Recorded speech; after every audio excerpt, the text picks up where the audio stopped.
परमात्मा की पूजा क्यों करनी? जिनेश्वर भगवान की पूजा करने के कई अद्भुत लाभ और कारण हैं, लेकिन आज हम प्रभु पूजा के मुख्य कारणों में से एक कारण जानेंगे। पूरी जानकारी के लिए बने रहिए इस वीडियो के अंत तक। आपको बता दें, यह जानकारी हमने ली है युग प्रधान आचार्य संत परम पूज्य पन्यास प्रवर श्री चंद्रशेखर विजय जी महाराज साहब के शिष्य रत्न शुद्ध प्रेमी परम पूज्य आचार्य भगवान श्री जीत रक्षित सुरेश जी महाराज साहब के शिष्य रत्न परम पूज्य पन्यास प्रवर श्री आर्य रक्षित विजय जी महाराज साहब द्वारा लिखित पूजा किस लिए पुस्तक से। आज की new generation how and why से ही समझती है। कोई भी अनुष्ठान हो, हाउ एंड वाई ये जाने बिना उसे एक्सेप्ट नहीं करती है। युवा पीढ़ी की इस मानसिकता को ध्यान में रखते हुए गुरु भगवंत ने इस छोटी सी किताब में पूजा किस लिए करनी चाहिए इस बात को लॉजिकली समझाने का बहुत ही अच्छा प्रयास किया है। यह पुस्तक हिंदी, गुजराती और इंग्लिश भाषा में उपलब्ध है। इस पुस्तक पर 18 अप्रैल 2024 से 14 जुलाई 2024 के बीच specially for youth world wide online quiz competition रखा गया है। जीतने वाले व्यक्ति को $1000 जितनी राशि इनाम के तौर पर दी जाएगी। आप दुनिया के किसी भी कोने से इस QR कोड को स्कैन कर अथवा www.aryarushi.com ARYARUSHI.com इस वेबसाइट पर विजिट कर इस कॉन्टेस्ट के लिए रजिस्टर कर सकते हैं। इसके अलावा 56 लकी ड्रॉज भी होंगे, जिसके इनाम कुछ इस प्रकार होंगे, आप स्क्रीन पर देख सकते हैं। अब हम हमारे प्रश्न पर आगे बढ़ते हैं। पूजा क्यों करनी? इसका एक बड़ा कारण है स्वयं की आत्मा का रियल स्वरूप जानने के लिए पूजा करनी। हमें आज तक शायद ये लगा होगा कि पूजा हम भगवान के लिए करते हैं या फिर करनी चाहिए। जी नहीं, हम खुद के लिए पूजा करते हैं। जब हम किसी अच्छे ओकेशन में जाते हैं तो सुंदर कपड़े, गहने आदि पहनकर खुद को आईने यानी कि मिरर में क्यों देखते हैं? मैं कैसा लग रहा हूँ या लग रही हूँ ये जानने के लिए, राइट? लेकिन ऐसा सोचना हमारा भ्रम है, क्योंकि गीतार्थ गुरु भगवंत बताते हैं कि शरीर और आत्मा ये दोनों अलग हैं। इसलिए हम आईने में अपना शरीर, गहने, कपड़े कैसे लग रहे हैं ये देखते हैं, लेकिन मैं यानी कि हमारी आत्मा तो आईने में दिखने वाली है ही नहीं। लेकिन अगर हमें अपनी आत्मा के स्वरूप के दर्शन करने हो तो क्या करना चाहिए? इस प्रश्न का उत्तर जानने से पहले हमें ये जानना होगा कि हमें हमारा आत्म स्वरूप क्यों जानना चाहिए। इस संसार में हम ज़्यादातर दुखी ही रहते हैं। कुछ क्षणों के लिए सुख आता है, लेकिन कुछ न कुछ तकलीफ दरवाजे पर तैयार ही रहती है और हम दोबारा दुखी हो जाते हैं। हमारे दुख का मेन कारण ये होता है कि हमें जो चाहिए वो हमें नहीं मिलता या फिर हमने उसे खो दिया हो, जैसे कि healthy body, bank balance, name, fame, status, person आदि। लेकिन क्या ये सभी चीज़ें रियल में हमारी अपनी हैं? नहीं। वो कैसे? तो गुरु भगवंत बताते हैं कि हमारी डेथ के बाद, मृत्यु के बाद हमारे साथ वो ही चीज़ें जाती है जो एक्चुअल में हमारी होती है। जो हम यहाँ पर छोड़कर चले जाते हैं वो हमारा कैसे हो सकता है?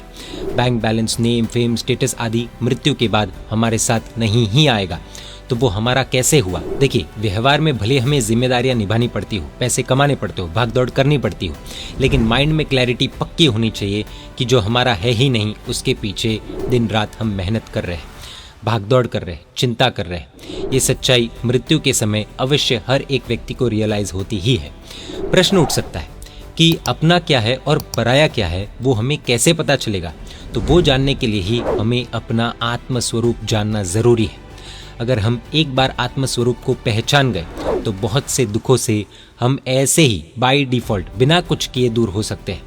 माइंड के लेवल पर तो बिल्कुल हो सकते हैं। शास्त्रों में कहा गया है कि आत्मज्ञान भवम दुखम आत्मज्ञानेन हन्यते, यानी कि आत्म स्वरूप को नहीं जानने से जो दुख आते हैं वो आत्म स्वरूप को जान लेने से खत्म हो जाते हैं। खुद के आत्म स्वरूप को कैसे जानना? खुद की रियलिटी क्या है? हमें स्वयं की आत्मा के स्वरूप को अगर जानना है, समझना है, तो हमें हमारे संग में विराजमान देवाधिदेव अरिहंत परमात्मा के मंदिर में जाना होगा, क्योंकि जिनालय में शोभायमान तीर्थंकर परमात्मा और हमारी आत्मा का स्वरूप एक ही है। जी हाँ, शायद हम सोच सकते हैं कि ये कैसे पॉसिबल है भाई, कहाँ परमात्मा और कहाँ हम, लेकिन ये सत्य है। कैसे? आइए जानते हैं। हमारी आत्मा और प्रभु की आत्मा में कोई फर्क नहीं है। जब हमारी आत्मा मोक्ष में जाएगी तब उन्हीं के जैसे बन जाएगी और दोनों आत्माओं में कोई फर्क नहीं रहेगा। तीर्थंकर परमात्मा ने साधना के बल से अपनी आत्मा को शुद्ध बनाया है और हमने अभी तक परमात्मा जैसी साधना शुरू नहीं की है, जिससे हमारी आत्मा अभी भी अशुद्ध है। बाकी तो हमारी आत्मा का मूल स्वरूप मंदिर में विराजमान परमात्मा की आत्मा के जैसा ही है। जिस तरह परमात्मा हिंसा नहीं करते, उसी तरह हमारी आत्मा का रियल स्वभाव अहिंसा का ही है।